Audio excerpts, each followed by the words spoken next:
YouTube changed my life as a creator, and it can change yours too. In this video, I want to share my process, or should I say my journey on YouTube so far, how it has changed my life as a creator, and hopefully how it can change yours too.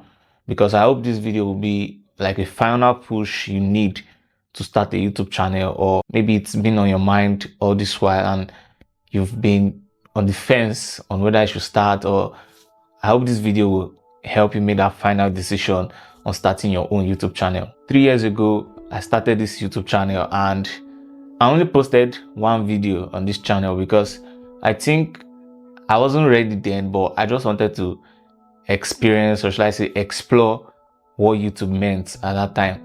And I would say I'm grateful.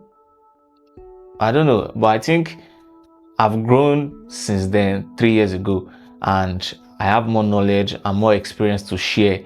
And when you look at that video, you can see that there's a very huge difference with the quality of the video, both in the production quality and in the knowledge. And as of today, my YouTube channel is at 344 subscribers, and I want to thank every one of you that subscribed to this channel. Your comment, your likes, even your subscription means a lot to me, and you guys are the best. And also to my future YouTube to my subscribers, I also want to thank you in advance for that. And the funny thing is that July 2024, July this year, this channel was at 9 subscribers. And I remember last year I was planning to come back on YouTube, but I was just having doubts, like I don't have the time, or there are many projects going on. I just had excuses not to start this channel. But around July, I just asked myself, what is stopping me from making a video to post on YouTube? And I just started that channel, and when I just started posting videos. And when I look back, I always thank myself, or should I say I'm happy that I started. I mean, even though I'm not up to 1,000 subscribers, or should I say 10,000, but I moved from 9 to 344.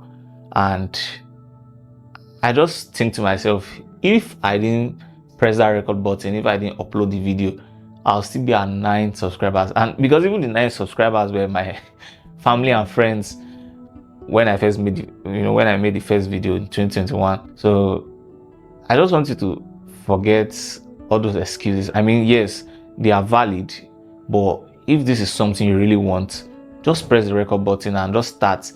Don't care about how quality, because you always learn on the job. You learn while you are doing it. So don't let it limit you, or don't let an excuse limit you or cripple you from pressing that record button, from uploading the video. You'll always be some steps ahead, or few steps ahead where you are now. If you start, when you check tomorrow, you'll see that, oh, I'm not where I used to be. I'm in a different place.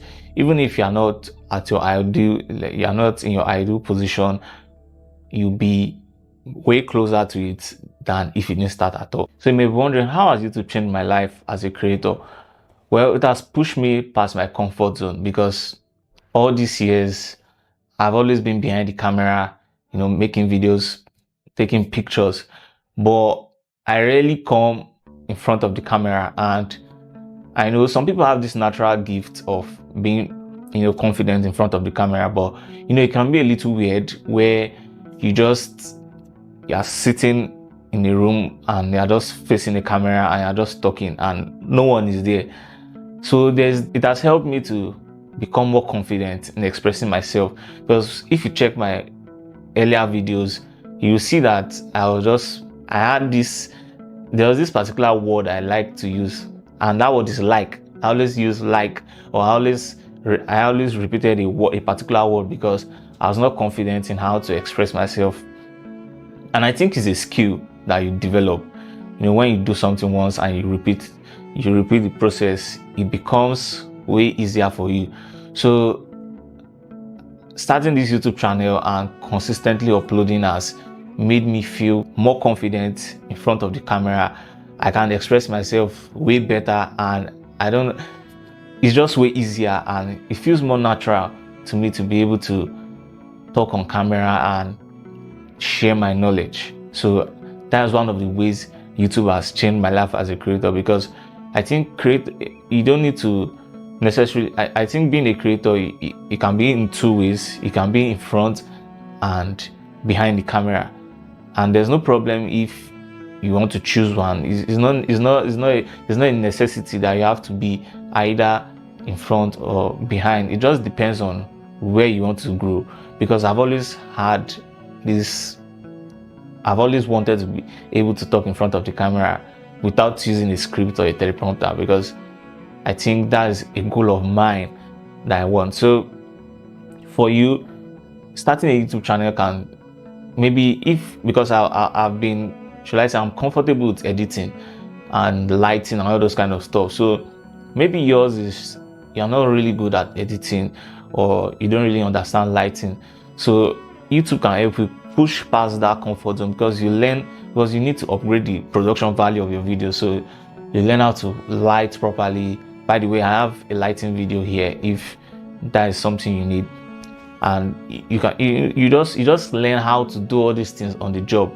It pushes you, because you want to make every video way better than the last one. Another way that's changed my life as a creator is that it makes me prioritize learning more, because I don't believe in sharing knowledge here when I haven't tested them in real life, when I haven't practicalized them. So the more knowledge I want to share, that means the more skill I have to learn. Because when I'm teaching somebody about composition or lighting, it must be something else, because yes, I have to show you how to do it. So that means I have to learn how to do those things. So yeah, even some of the knowledge I have to refine them. I have to make research so that I won't be misleading my viewers or my audience. So I've learned more things while making this channel, and again, it also made me learn, because I always thought YouTube was just, make quality videos, like, good lighting, good audio. But there's also a psychology behind YouTube, like understanding how to make click-through rates go up, understanding how to audience retention, all those kind of stuff. So I always love trying to practicalize all these skills before I come and share them, because it would be hypocritical of me to say, here's how to make this, or here's how to make your videos look like this, and I don't have the knowledge, I can't replicate it. It will even show, because the video will be garbage, like, because it will just be packed up with surface level information. But actually learning these skills and sharing them with you will make it feel more genuine and authentic. So that's why I always try to, okay, what can I share this week?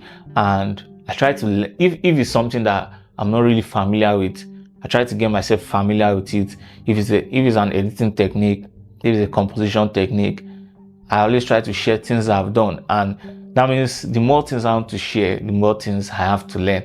So that's another way YouTube has changed my life as a creator. If you have something to share, I know everybody has something to share. Everybody has a story to tell. Everybody has something. And maybe why you don't think you have yours yet is because you have not looked inward. You have not sat down, and when you sit down with yourself and write things down, you realize that yes, I have a story to tell the world, and people are interested in what you have to say, because you have people who think like you, people who love the same things you love, and you find them and you guys will collaborate, because you're watching this video now and I think you're interested in the kind of things I talk about: photography, filmmaking, all those kind of stuff. So the things I love about YouTube is community. Even off platform, even off YouTube, there's a community of other YouTubers, because family and friends can't really understand how, they can't understand the struggle of being a YouTuber, the challenges, because they are not YouTubers themselves. So there's a community on YouTube and off YouTube that I think is something I enjoy, because when I see other people talk about things that I'm I can relate with, and when I talk about what I'm going through too, they can also relate with it, and you can share ideas, go back and forth. Sometimes the life of a creator can be a lonely one, because after recording, you're going back, you're sitting in your system, editing, and repeating that cycle. So having a community to share the same kind of process, or should I say share majority of challenges you go through, is something that is just awesome to have. So yeah, YouTube has a great and awesome community. And if you're someone who loves, I don't think there's, well, I may be wrong, but I don't think there's anyone that hates community. It would be hypocritical of me to leave out compensation, because obviously, yes, I would love to make a living off YouTube, like a decent living off YouTube. And YouTube is not the only, but should I say the most solid platform that rewards creators. You can earn a decent living from making videos on YouTube, and that's something I really enjoy, because you are doing something you love and something you enjoy, and you're also making a living out of it, because you don't have to start thinking of, after making this video I have to go back to work, or it just everything is in one place.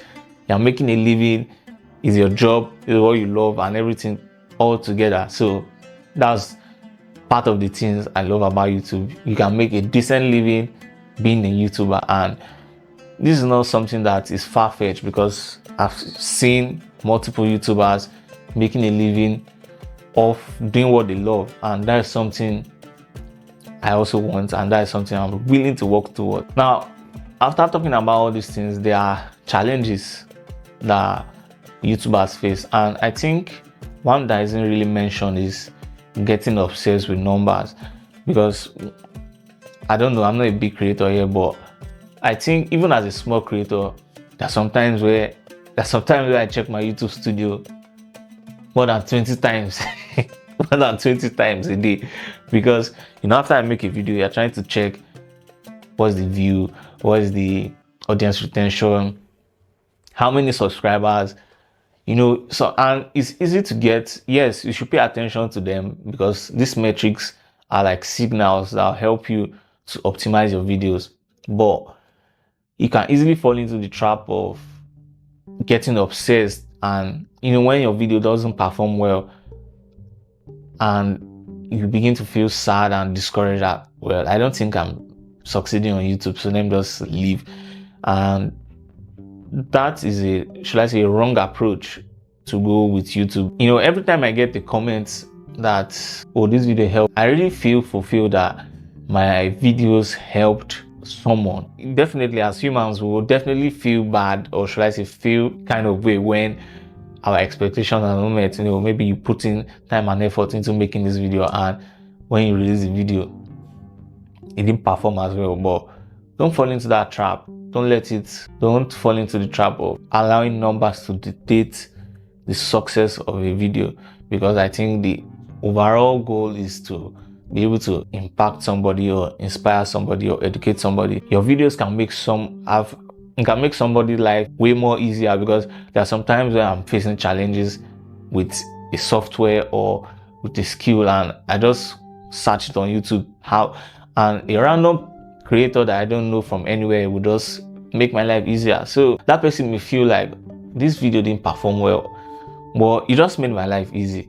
So look at it that way, that my videos should be to make people's life easier. And yes, I'll say you should care about the numbers, but there should be a healthy balance between caring about numbers. I hope with the little experience I've shared on my YouTube journey, it has inspired you to be able to start your own YouTube channel, and I wish you good luck in your own YouTube channel. Don't overthink it, just press record and upload it. Your first video or your first 10 videos doesn't have to be the highest value. Just make sure, some tips though, just make sure you invest in quality audio, and you don't need to have quality lights like this before you start. You can just make use of window lights, use your iPhone, or collaborate with others that have, just make it work. because I'll tell you something, excuses, all our excuses are valid. To make our goals or to make our dreams come true, we have to do those things in spite of those excuses. Because when I started my career as a photographer, I didn't have a camera. This first video I made on YouTube is someone I borrowed a camera to that year I got my camera eventually, but I didn't even have a studio light. I used a window light for this video. But 3 years later, I imagine if I had stopped, or if I had let that excuse deny me the opportunity from starting being a photographer and a filmmaker, today I'll still be wishing I had a camera. So yes, your excuses are valid, but also if it's something you really want, make sure you do those things in spite. Make sure you start. Starting may be the most hardest thing, but just do it. Because July this year, I just woke up one morning and say, I'm doing this, and I'm grateful for where I am now and hope for the future. I wish you good luck. And also, if you're a photographer or a filmmaker and you're having issues with composition, maybe you don't know, you want to improve your knowledge, or you don't have an idea on how to compose properly, this video right here will help you with that. And I hope to see you in the next video.